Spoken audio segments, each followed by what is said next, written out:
नमोस्तु नमोस्तु नमोस्तु। समस्त मुनिवरों के चरणों में मेरा नमोस्तु नमोस्तु नमोस्तु।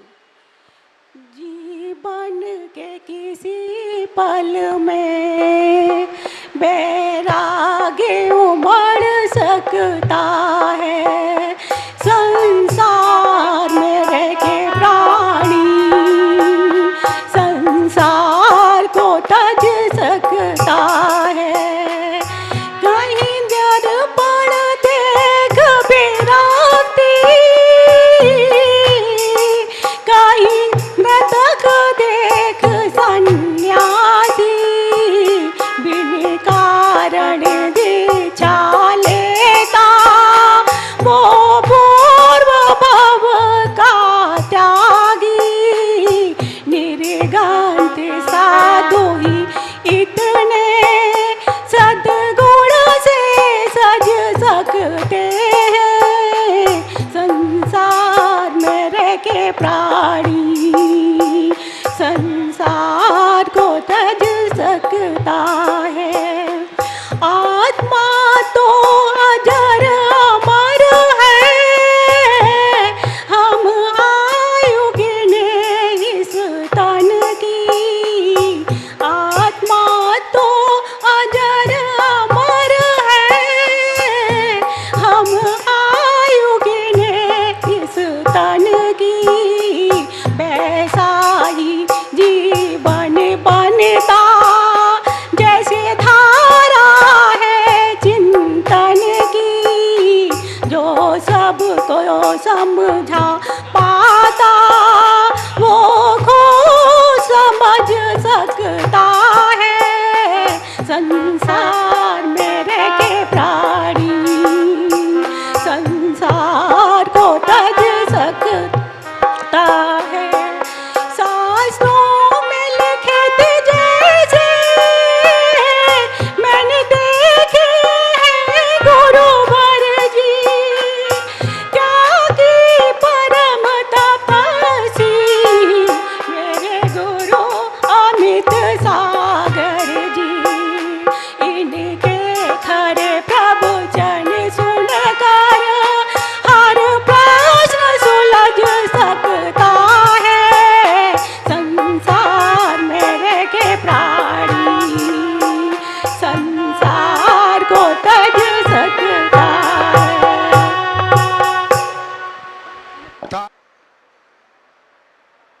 त्वयिष्यति परमात्मन्मादर्शान् मोहमुग्धान् कथमतनु वशत्वान् बुद्धकी सान्यजीयं सुगतिमगधरं वा वागधीशं शिवं वा जितभवमभिवन्दे वासुरं सिरिजिनं वा। जो लोग सनातन धर्म प्रदर्शी देव भगवान की कल्प वृक्ष के समान इच्छित फल प्रदाता श्री शीतलनाथ भगवान की जय। पंचनाम धारक महावीर भगवान की जय। दौमटेश्वर बाहुबली भगवान की जय। कद्रवर्तेश भगवान की जय। जन्म को द्वादश संगमयी जनवाणी माता की जय। कुंद कुंदाचार्य भगवान की जय। 20वीं सदी के प्रथमाचार्य चक्रवर्ती आचार्य श्री शांतागर जी महाराज की जय। सत्यदेव पट्टादित्याचार्य श्रवणी गुरु श्री धर्म सागर जी महाराज की जय। मम शिक्षा ज्ञान श्रवणी आचार्य कब श्री सुसागर जी महाराज की जय। मम शिक्षा और ज्ञान श्रोमणी आचार्य कब सुसागर जी महाराज की जय। जिन कम नौकरमराज की जय। बोले परम पूज्य प्रकाशन बालकी मुंशी मिश्रागर जी महाराज की, समस्त मुनि संघ की। जब कोई अपने घर में मेहमान आता है, इच्छित मेहमान भी आता है, तो पहले दिन घर में थोड़ी चहल पहल रहती है, आदर सत्कार होता है। लेकिन जैसे जैसे वो मेहमान घर के वातावरण में मिल जाता है, तो फिर क्या हो जाता है? आदर, सम्मान, स्वागत, सत्कार, खान पान, धीरे धीरे ढीलापन आ जाता है।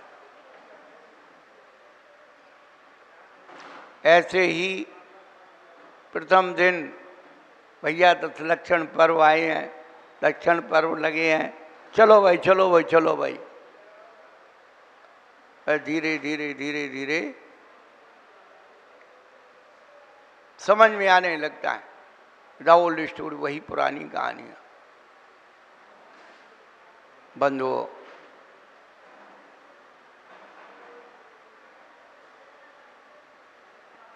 उत्तम क्षमा से धर्म का प्रारंभ हुआ है। क्षमा क्रोध के से संबंध रखती है और क्रोध बड़ा विचित्र है। क्रोध को समझना बहुत कठिन है। आप सोचते हैं कि जो नहीं बोल रहा है बड़ा सीधा साधा है। क्रोध दो प्रकार का होता है, एक गरम क्रोध, दूसरा ठंडा क्रोध।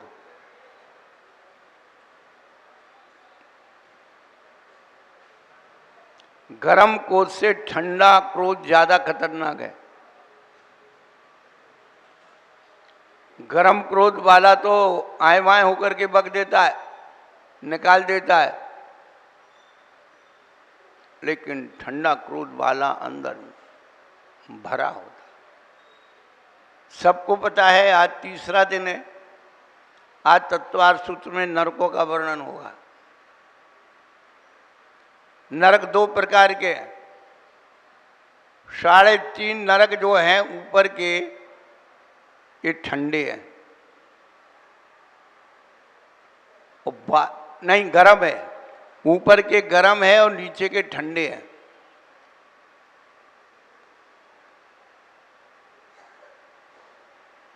चौथे नरक के ऊपर का हिस्सा ठंडा है, पर उसके बाद गर्म शुरू हो जाता है और 7वें नरक तक ठंडा ठंडा ठंडा हो जाता है। हम भी भूल जाते हैं, सब गड़बड़ हो रहा, क्या करें।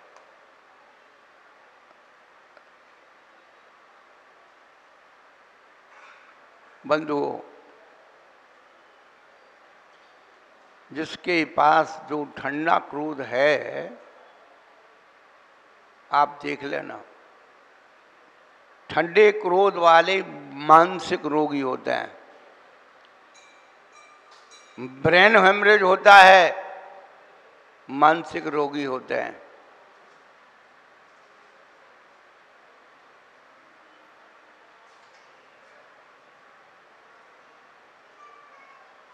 क्रोध जिसके मंगल दशा होती है ज्योतिष के अनुसार से, वह क्रोधी होता है।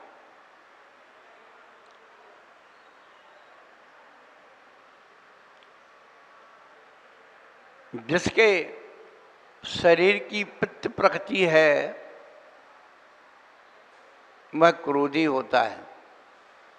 आपने अनुभव किया होगा, जब आदमी व्रत करता है, उपवास करता है, उसका पित्त जागृत हो जाता है, और जब पित्त जागृत हो जाता है तो चित्त गड़बड़ा जाता है, और चित्त गड़बड़ाने से क्या हो जाता है, चरित्र भी गड़बड़ा जाता है। इसलिए उपवास करने वाले लोगों के पास जो पित्त की अभिवृद्धि होती है उससे उनको बहुत अशांति रहती। आपने सुना होगा कि प्राचीन काल में ऋषि मुनि तपस्वी हुआ करते थे। एक ऋषि वृक्ष के नीचे बैठे थे और उनकी परीक्षा लेने के लिए, उनकी साधना की परीक्षा लेने के लिए दो देव वहाँ पहुँचे और कुछ नहीं किया।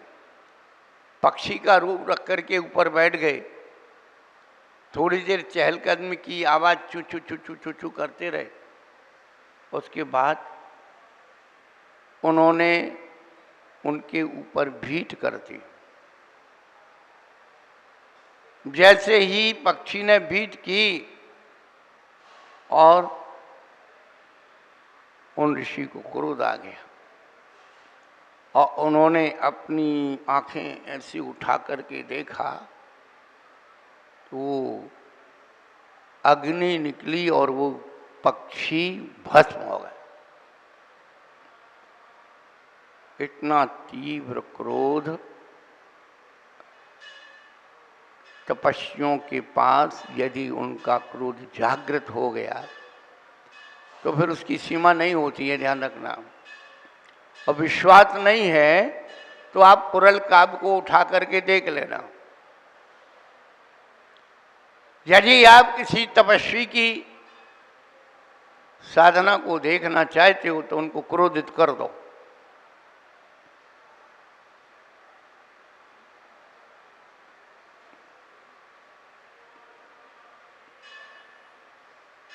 दीपायन मुनि भावलिंगी संत उनको तेजस पुतला निकला और द्वारिका भस्म हो गई। बड़ी विचित्र विचित्र घटनाएं हैं। अब ये घंटी किसके लिए बज रही भैया?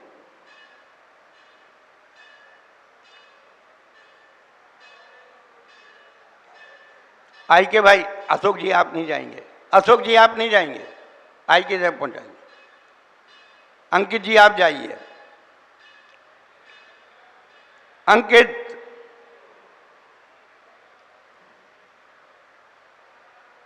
चूंकि आज हम उनको समझा के आए थे कि भाई एक घंटी कहाँ से बज रही, घंटी बज रही कि नहीं बज रही कहीं?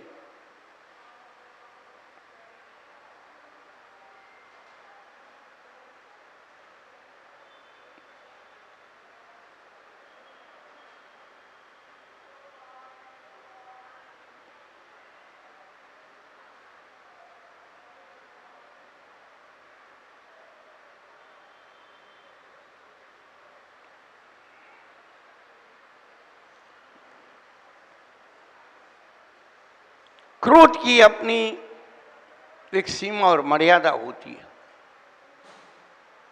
पूरा रामायण काल में रामचंद्र जी ने कहाँ क्रोध किया था, पता है? कोई बता सकता है? विनय न माने जन दिजौ, गए 3 दिन बीत, बोले राम सकोप तपो, भय बिन होए न प्रीत।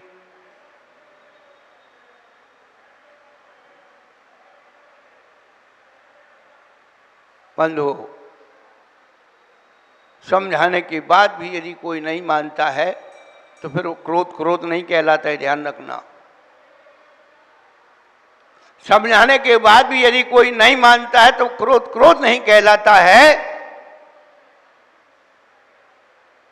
फिर वो उसका कोई दूसरा रूपक होता है।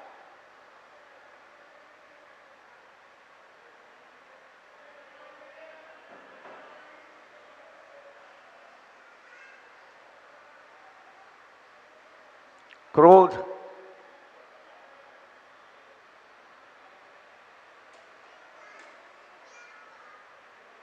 उसके रूपक अपने हैं। क्रोध के बाद मान आता है। मान कठोर होता है।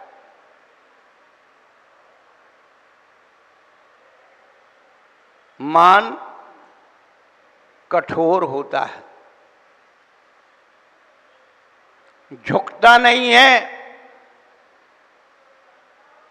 झुकाने की बात करता है।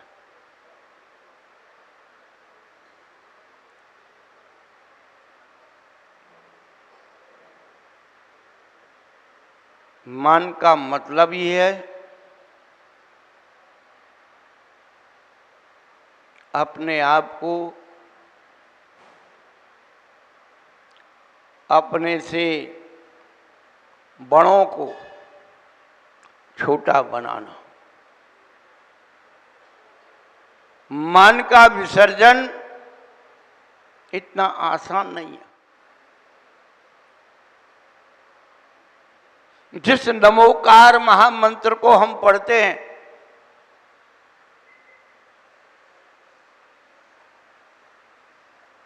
नमो नमो, झुको, वो नमोकार मंत्र हमें नमो झुकना सिखाता है।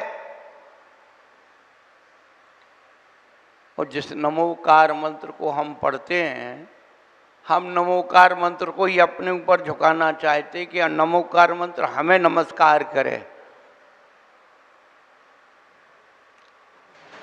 अभी एक नमोकार मंत्र नया बनने वाला है, आपको पता है? नया नमोकार मंत्र बनने वाला है।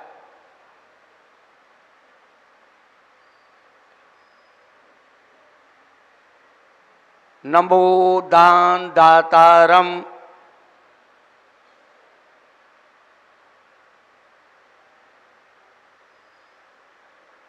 जो नमो बोली लगातारम, नमो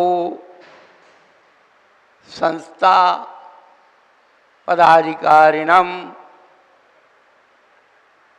एक नवो का नमोकार मंत्र बिल्कुल नया बनेगा। परमेश्वर की कोई जरूरत ही नहीं है। नमो गुंडा गर्दीनम,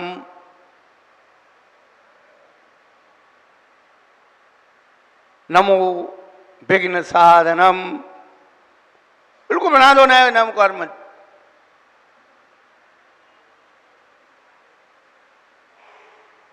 इनको नमस्कार की। नमो दुष्ट दातारम,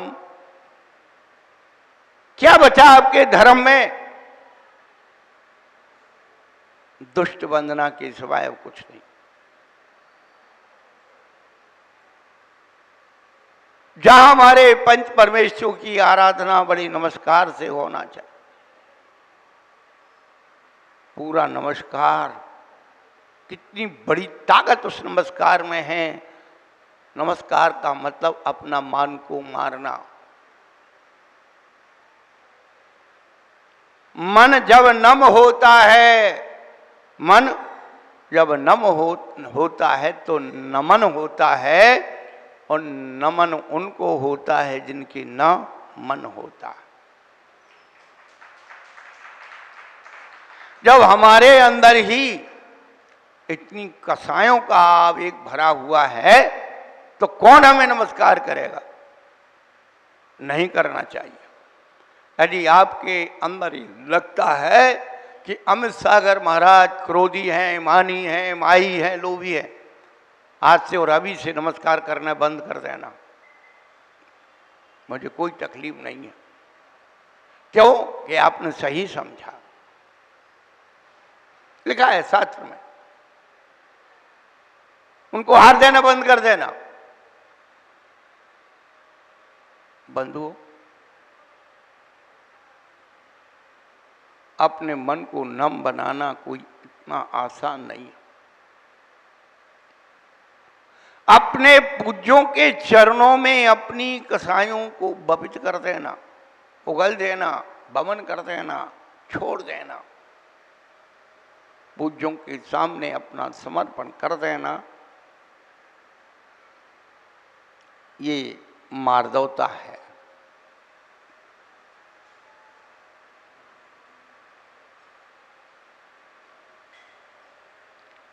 कितनी मार्दवता अपने परिणामों में।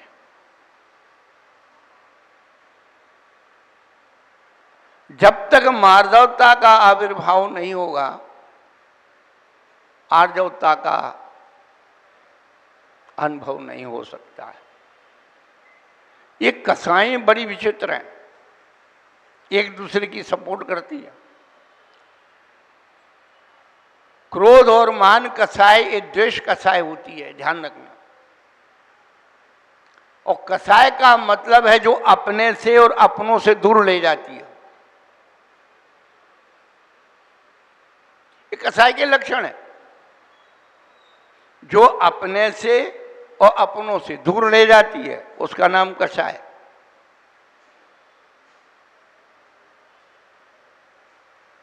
अभी मोबाइल आ जाए, उठ के चले जाएंगे बाहर, बड़ा मुश्किल है।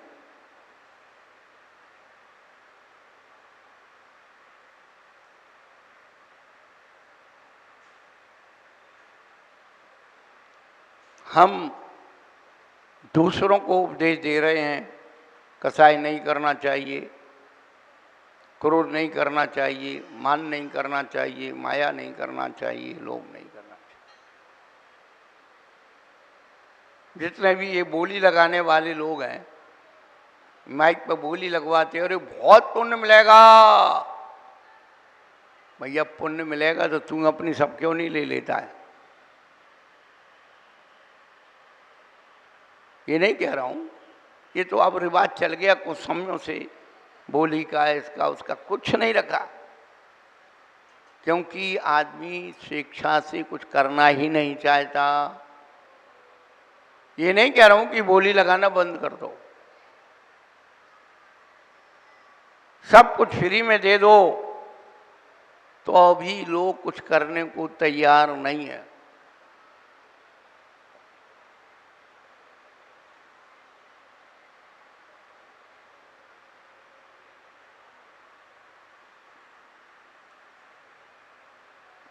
क्रोध और मान कसाय, द्वेष कसाय।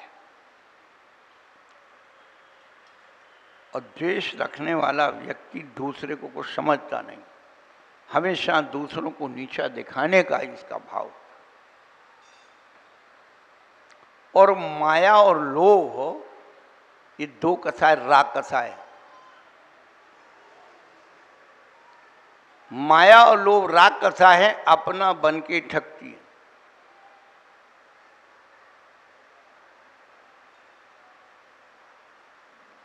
हमारे विनय भाई साहब थे, वो एक दोहा कहते थे, विनय विनय में फेर है, विनय सरी का जान, और दगाबाज दूना न में चीता चोर कमान।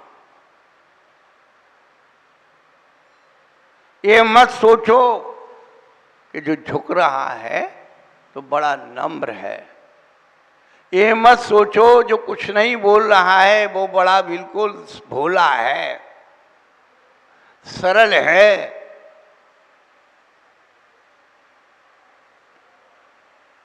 चारों कसाएं हमारे चेहरे में हैं। क्रोध में व्यक्ति अंधा होता है। अब जब अंधा हो गया तो क्या दिख रहा है उसे? कुछ नहीं दिख रहा। और खास करके तो उसे पूज्य पुरुष दिखते ही नहीं है, पूज्यता दिखती नहीं। बड़े छोटे का भेद मिट जाता है। देख रहे हो क्या हो रहा है, सृष्टि में क्या हो रहा है। वासना में अंधा व्यक्ति छोटी बच्चियों को नहीं छोड़ रहा। अंधापन केवल आंखों का नहीं होता है, वासना का अंधापन कितना गहराता चला जा रहा है। ससुर अपनी बहू को लेके भाग रही,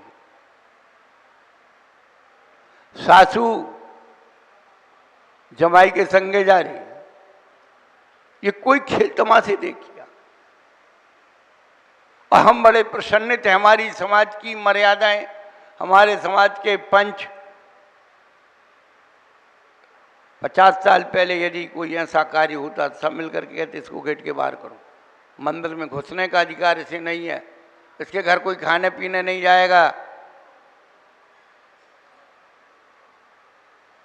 सोचिए अंधापन केवल आंखों का नहीं है, क्रोध केवल आंखों का नहीं है बंधु, वासना में भी वह क्रोध घुसा हुआ है, जिसमें बर्बादी के लक्षण है, वह क्रोध, वह वासना।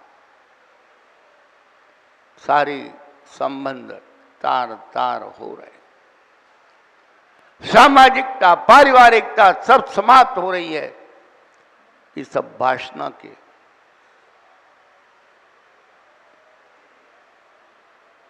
भरत जी को जब क्रोध आया तो अपना भाई नहीं दिखा, चक्र चला दिया। वो तो गनीमत होती है कि वो परिवार पर नहीं चलता। आज यही तो हो रहा है। बच्चों ने मोबाइल मांगा, पैसा मांगे, माँ बाप ने कुछ पूछ लिया, बच्चों ने माँ बाप को ही मार दिया। किस जमाने में जी रहे हैं? कौन सा धर्म सुनाए हम तुम्हें? एक किताबों में लिखा हुआ धर्म केवल महाराजों के लिए है। आप आ जाएंगे कि महाराज, आप महाराज नहीं हो, ये देखो मूलाचार दिखाने आ जाओगे, आप अष्टपहड़ दिखाने आ जाओगे। अष्टपहड़ में लिखा है कि मिथ्यात का सेवन करने से 1000 वेश्याओं का सेवन करने के बराबर पाप, पर मायाचारी करने से, लोभ करने से कौन सा पाप लगता है, ये बता दो।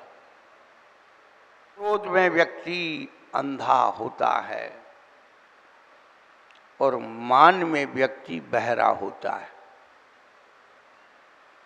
रावण ने किसी की बात नहीं मानी क्योंकि वो था मानी।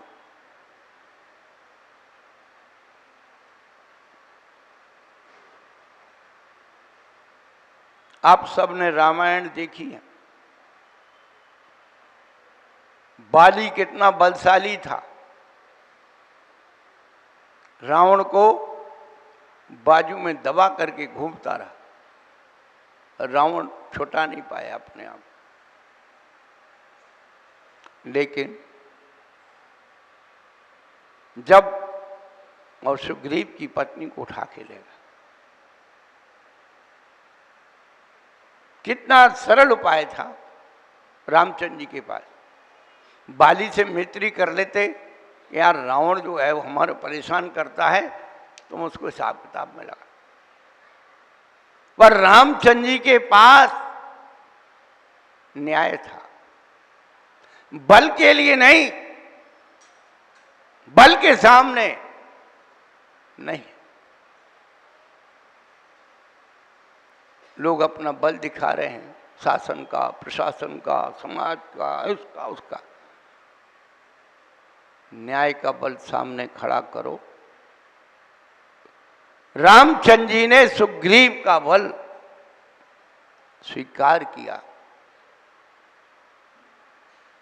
न्याय के प्रति।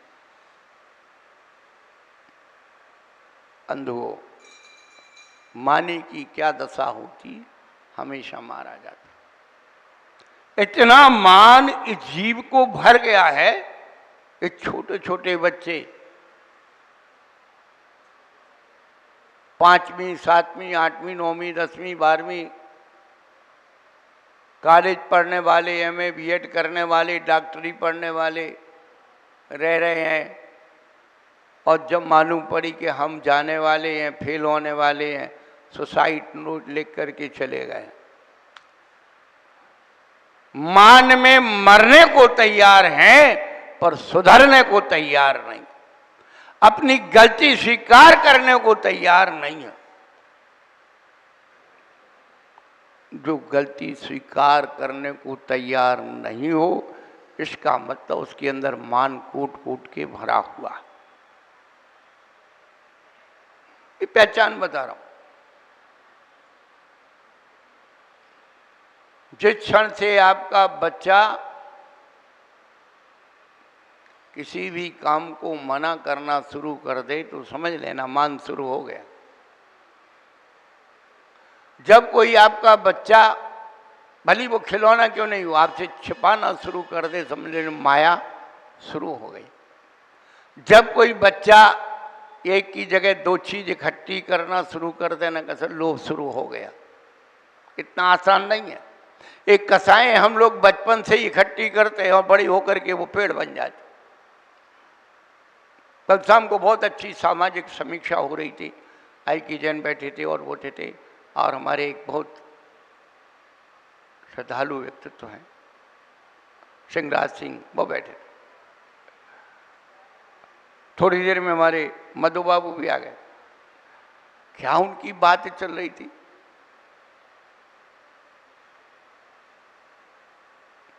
सामाजिकता। पहले 4-6 बच्चे बच्चियां होते थे और माँ ने कहा बेटा ये भोजन रखा है, खा लेना, हमें काम करना है, आराम से खा ले दो। बड़े भाई के कपड़े छोटे हुए तो उससे छोटे ने, उसके हुए तो उसने तो। इसी प्रकार बहनें भी अपनी एक दूसरे की। आज क्या बचा, तुम बड़े भाई की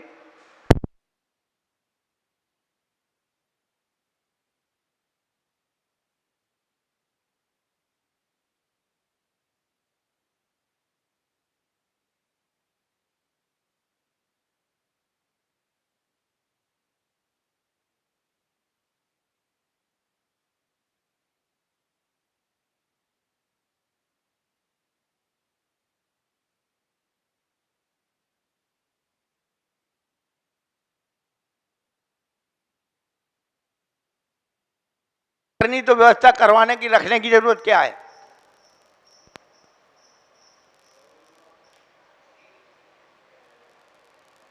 आज कोई भी बच्चा बच्ची अपने एक दूसरे के कपड़े नहीं पहनना चाहता है।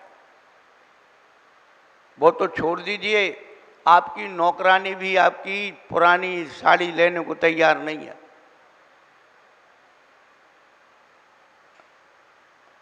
सोचो, को ठंडे दिमाग से सोचना। ये कसायों का जो अतिरेक, सबको पैसा चाहिए।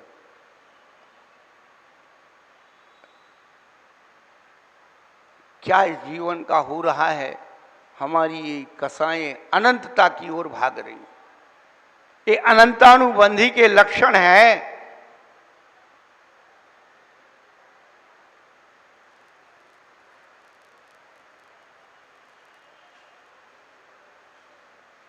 इसलिए पारिवारिकता खत्म, सामाजिकता खत्म, सांप्रदायिक सौहार्द खत्म, सब खत्म करके कहाँ लाए, मंदिर में। सारी कसायों का जो प्रयोग चल रहा है वो मंदिर में चल रहा है, अंदर में चल रहा है। बंधुओं, उत्तम मार्दव विनय प्रकाश, मार्दवता से विनय आना चाहिए। हम उद्दंड होते चले जा रहे हैं।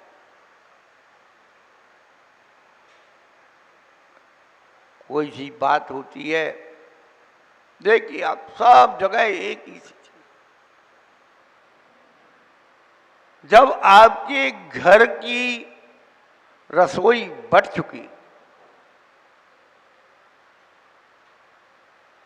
ज्यादा दिन नहीं, 40, 25, 40 साल, 50 साल, जब तक आपके बच्चे पढ़ने लिखने लायक नहीं हुए थे, जब बन गया खा लिया खा, जब से फास्ट फूड चला, जब से ये जो बफे सिस्टम चला, जब से संसार की ये सुख सुविधाएं चली, आइटम तैयार हो गए, एडवर्टाइज आया।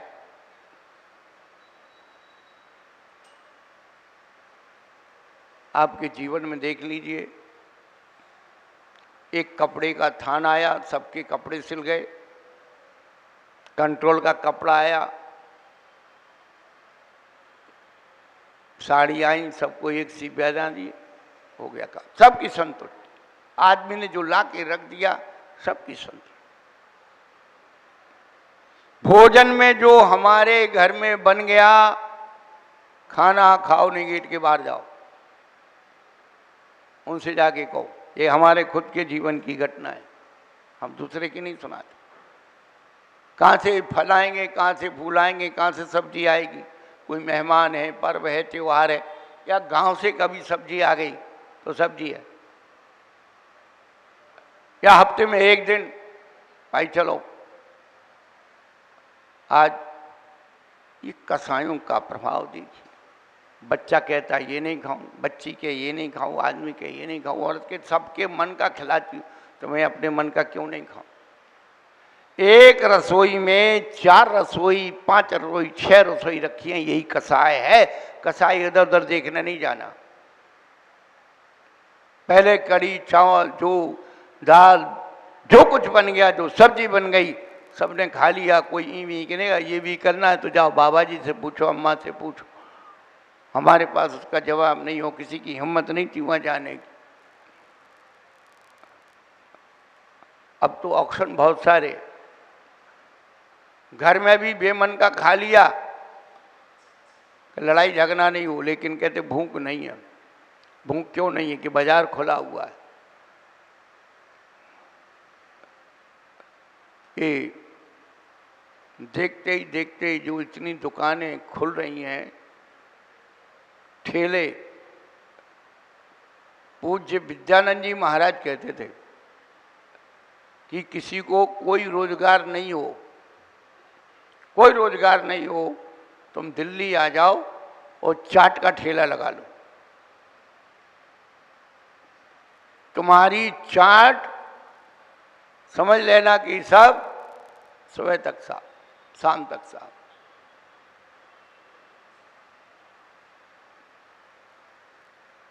सोचिए,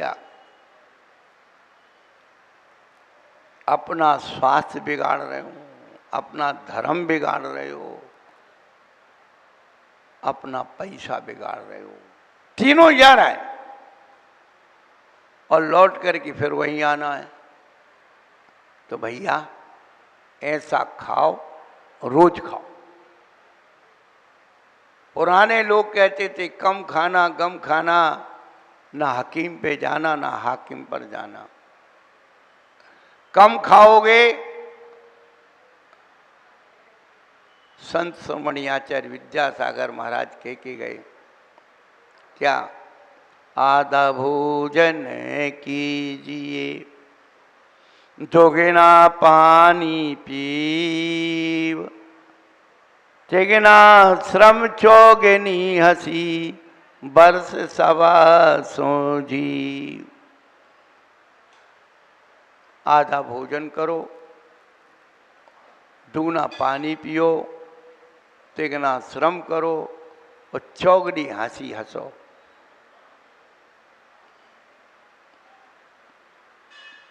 अब हो क्या रहा है? लोग दवा क्यों खा रहे हैं? क्योंकि दवा दबा के खाते हैं, इसलिए दवा खाते हैं।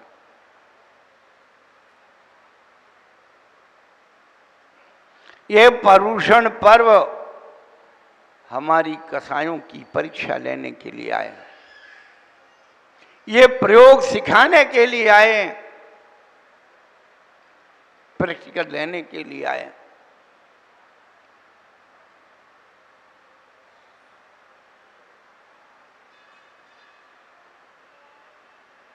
आधा भोजन, दुगना पानी पी।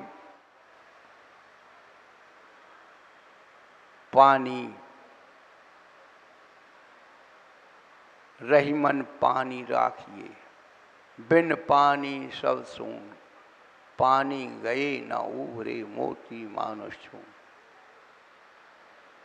पानी के पर्यायवाची नाम नाममाला में दिए। जल के नाम तोयम जीवन मविषम।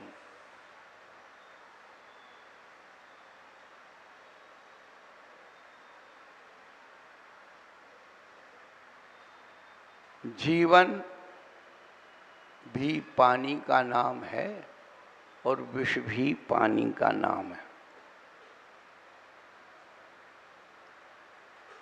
प्रलय पानी की आ रही है, पूरे विश्व में बहुत पानी गिर रहा है। शहर के शहर, गांव के गांव खत्म हो रहे हैं।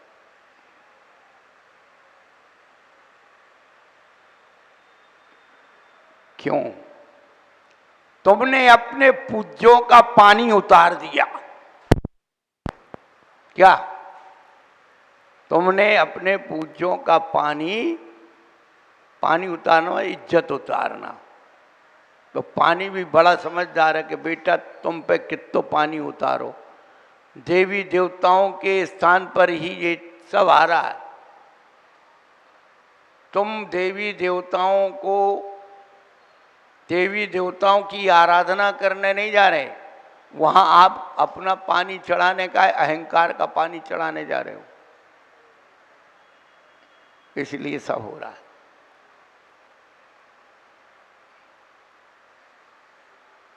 बहुत कुछ है कहने के लिए।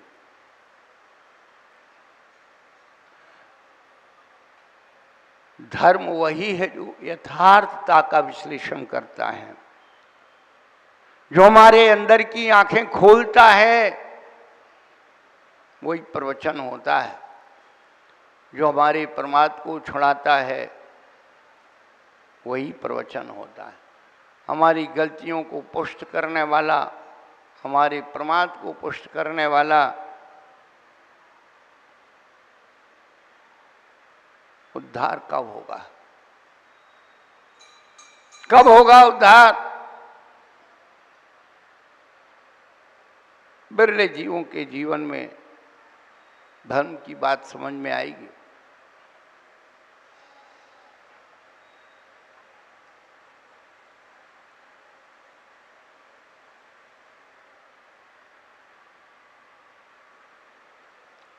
मान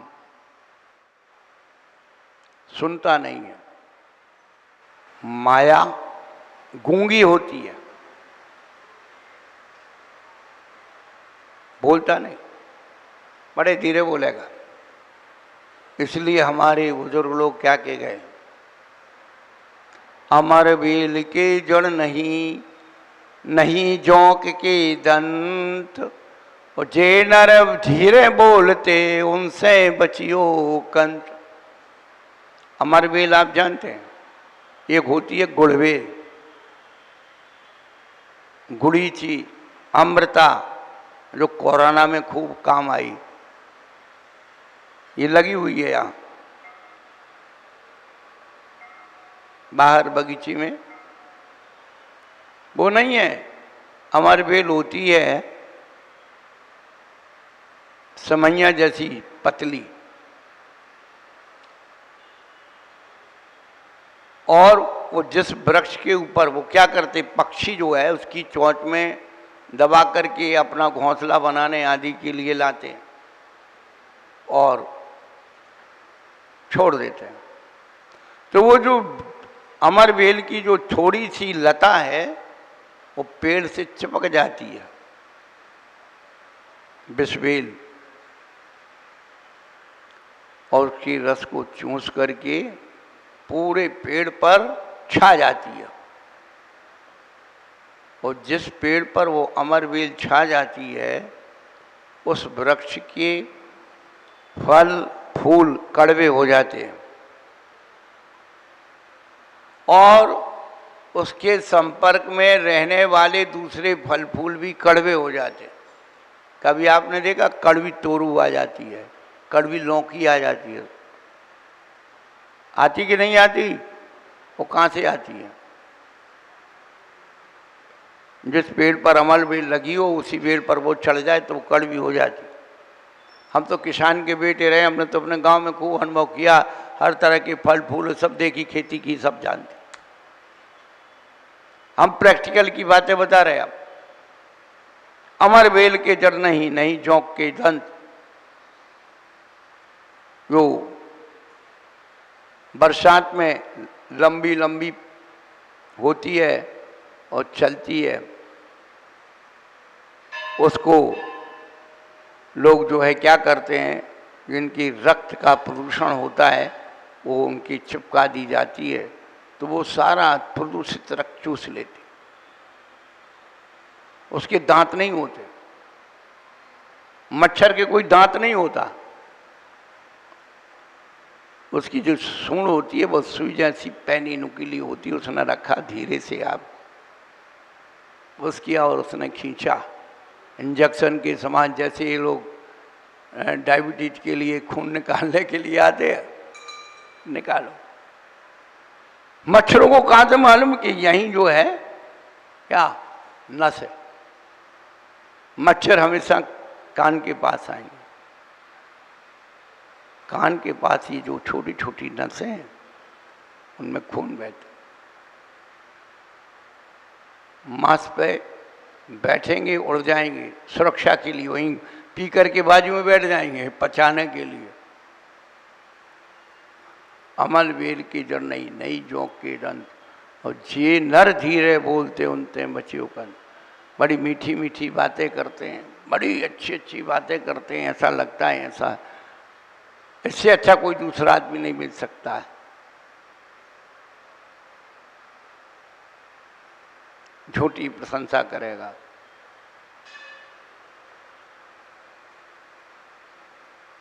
लंबा तिलक और मीठी बाणी, दगाबाज की यही निशानी।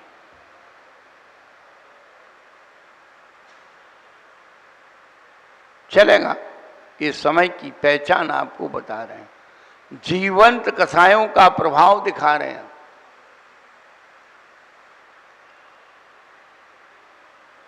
मायाचारी व्यक्ति गूंगा होता है,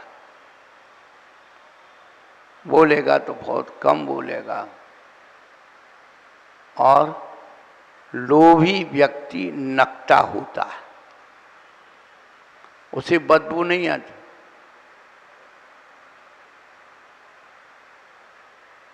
अब हम किस किस की चर्चा करते हैं? डाली में फल गिर जाए तो इधर उधर देख करके तुरंत उठा करके अपने उसमें रख लें।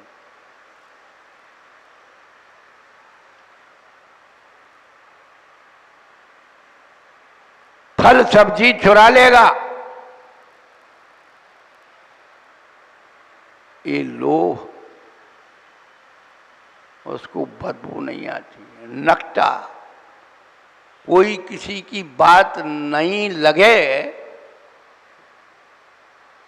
समझ लेना नकटा है। कितना ही सुना दो उसको, हंसता रहेगा, बेटा कह लो। उसके पास देखो तो ये जो जितने भी संसारी जीव है ना, अचरा कचरा जोड़ते रहते, लोभ के कारण तो जोड़ते हैं। उन्हें बदबू नहीं आती।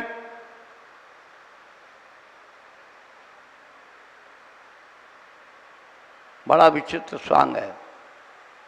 एक राजा था, उसका एक मित्र जो है सन्यासी बन गया। वह बहुत सालों बाद घूमते घूमते अपने गांव में आ गया। राजा को खबर लगी, सन्यासी ने खबर नहीं पहुंचाई। खबर लग गई कि हमारा मित्र जो सन्यासी बन के आया है, देखिए उसने कितने सालों में क्या कमाया। आया, दर्शन किए, व्यवहारिक चर्चाएं हुई। वो कहा, प्रभु आप हमारे महल में आतिथ्य के लिए पधारे और हमें पूरे परिवार के साथ तत्व का उपदेश दें। महात्मा जी पहुंचे हुए थे। कहने लगे भैया मैं तुम्हारे महल में नहीं आ सकता, वैसे तो चला जाता लेकिन तुम्हारे महल में नहीं आता। बोले क्यों, क्या बात? बोले आपके महल में सोने की बदबू आती है, आपका महल सोने का बना हुआ, उसकी बदबू आती। राजा कहने लगा अरे हम तो इतने सालों से रह रहे हैं, हमें तो बदबू आई नहीं, तुम्हें कैसे आ गई? सोने में तो बदबू होती ही नहीं है। संत कहने लगा नहीं, मुझे सिद्ध करो। उन्होंने कहा बिल्कुल सिद्ध करेंगे, तुम एक काम करो, हम तुम्हारे महल में चलेंगे, वहाँ प्रवचन भी देंगे, लेकिन शर्त एक है कि जिस रास्ते से हम चलें उस रास्ते से तुम्हें चलना पड़ेगा। अब राजा था, क्या नहीं करता।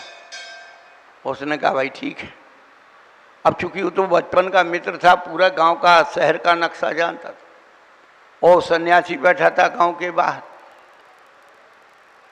राजा आया कि चलो, अब वो ले गया चर्मकारों के मोहल्ले से। ना चमड़ा छिलता था, पकता था, रखा जाता था, पूरी गली में गंदगी। अब जो है जैसे उस रास्ते से निकलने लगे। अब राजा के भैया जी तुमने क्या किया? अरे बदबू के मारे अब लगाए, बहुत बदबू आ रही है। सन्यासी ने एक चर्मकार को बुलाया कि भैया तुम्हें कहीं बदबू आ रही है क्या? बोले नहीं।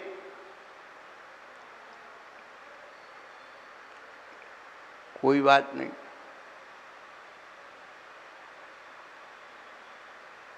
अब वो जो है राजमहल में पहुंचा था, बढ़िया आसन लगाया, क्योंकि एक सन्यासी था, मित्र था। राजा ने बहुत अच्छा भोजन पकवान बनाए थे और अपने हाथ से खिलाने की व्यवस्था रखी थी कि नौकर चाकर के भरोसे छोड़ दें, कोई विश्वास नहीं। अब आप लोग तो जो कुछ है सो है, अब क्या कहेंगे, अब नहीं कह सकते। यहाँ की नहीं, सारी दुनिया में यही हो गया। जैनियों के यहाँ रसोई बनाने वाला रख दो, पैसा दे दो, वो खिलाएगा पिलाएगा अपन फ्री।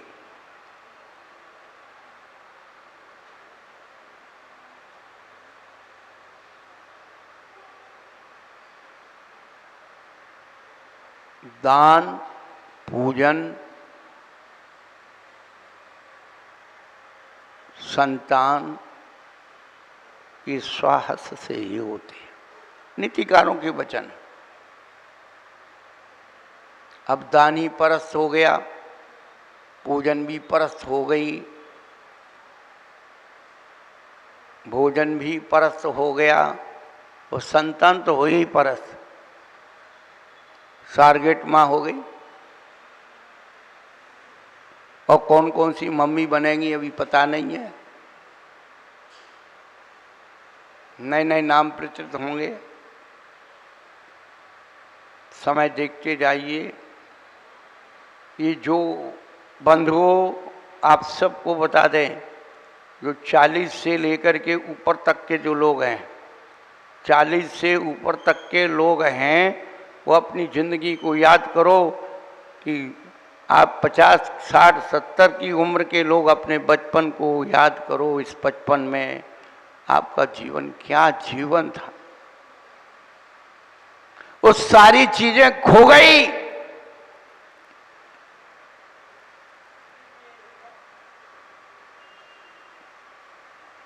पारिवारिक फिल्म देखने के लिए क्या उत्सुक रहते थे।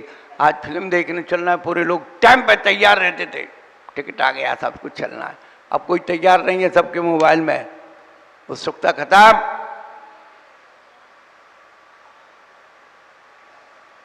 भौतिकता का भी जो लाभ लेते थे, आंशिक लेते थे, जिससे कि व्यवस्था बनी रहे। आप उस भौतिकता में समग्र डूब गए, समग्र, तन से, मन से, धन से, वचन से, सब कुछ नहीं बचना है आपकी पीढ़ियों में। बार बार हर धर्म के संत ये बोल रहे हैं कि ज्यादा से ज्यादा आप अपनी 2 पीढ़ी देख सकते हो। आप अपनी पीढ़ी देख लो या आपके नाती पोते की पीढ़ी।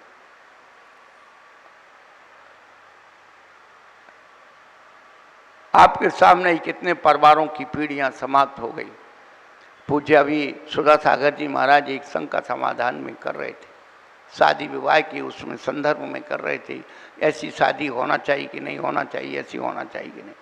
उन्होंने कहा भाई होना चाहिए नहीं होना चाहिए तो मैं नहीं बता सकता हूँ, लेकिन जिनने कर ली है, जिनकी हो गई थी, उनकी 3 पीढ़ी देख लो, उनके परिवार में क्या बचा है। ना वो परिवार बचा है, ना वो धर्म बचा है, ना संस्कार बचा है, ना संस्कृति बचा। केवल अपने नाम फोटो टांगने के लिए हम अध्यक्ष मंत्री की होड़ में चल रहे हैं।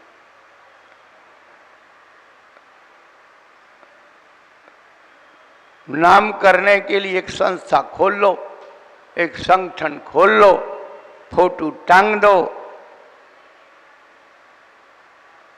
1 आध 2 दिन कार्यक्रम कर लो, बस हो गया काम।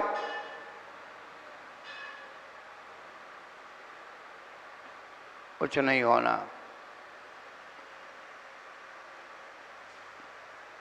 अपनी लोभ कसाय पर दृष्टि रखो। हमने ही अपने बच्चों को अपने हाथों से कसाई करना सिखा दिया, क्या होना जाना। हम प्रयोग करते हैं, हम प्रयोग धर्मी हैं। बच्चों को खिलौने बांटते हैं, 2 दिन बांटे, 1 दिन मना करते हैं और देखते हैं कि क्या इसकी प्रतिक्रिया हो रही। बच्चे को खिलौना दिया, हमने दूसरे को दिया, वो कहता कि ये नहीं हमें वो चाहिए, रखो, वो भी रखो जा। हम बच्चों को कसाई जीतने का मौका ही नहीं देते। जरा सा रोया भी पकड़ा दिया, जरा रोया पकड़ा दिया, जरा गलती कह रहे हैं बच्चे हैं बड़ा। इसीलिए आपके जीवन में कुछ नहीं बचने वाला। वो कर भी क्या सकते हो, मना करो तो मरने को तैयार बैठे, भैया अच्छा है तुम जानो। कहना छोड़ दो, बोलना छोड़ दो तो सबसे ज़्यादा सुखी। कई व्यवस्थाओं में मैंने बिल्कुल नहीं, इस साल तो बिल्कुल छोड़ दिया। मैंने कहा जो हो रहा तो वो न देख लो, होने के बाद अपन कहेंगे। ऐसा नहीं कि बिल्कुल मौन रहेंगे। जब घट जाएगा उसके पहले तो हम सोचते थे घटित नहीं हो, इसलिए पहले कोई व्यवस्था बना दो, समझा दो कि भाई ऐसा।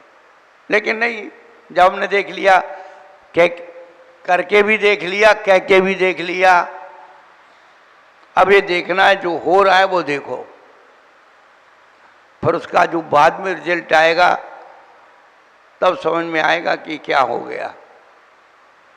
तो बंधुओं, ये 10 लक्षण धर्म हमें हमारी कसायों को समझाने के धर्म है, दूसरों के नहीं, स्वयं की कसायों को समझाने के धर्म है, स्वयं के वचनों को तोलने के धर्म है, स्वयं की इंद्रिय और मन को समझाने की तोलने की धर्म है। हम दूसरों के ऊपर थोपे ना, अपने अंदर ढूंढने की धर्म है। एक अवसर मौका मिला हुआ है, कल्याण कर लो। जय बोलो उत्तम आर्जव धर्म की जय। बोले परम पूज्य प्रकाश वालों की मुंशी अमित सागर जी महाराज की। आ जाए सभी लोग। ओम ह्रीं उत्तम आर्जव धर्मांगाय नमः।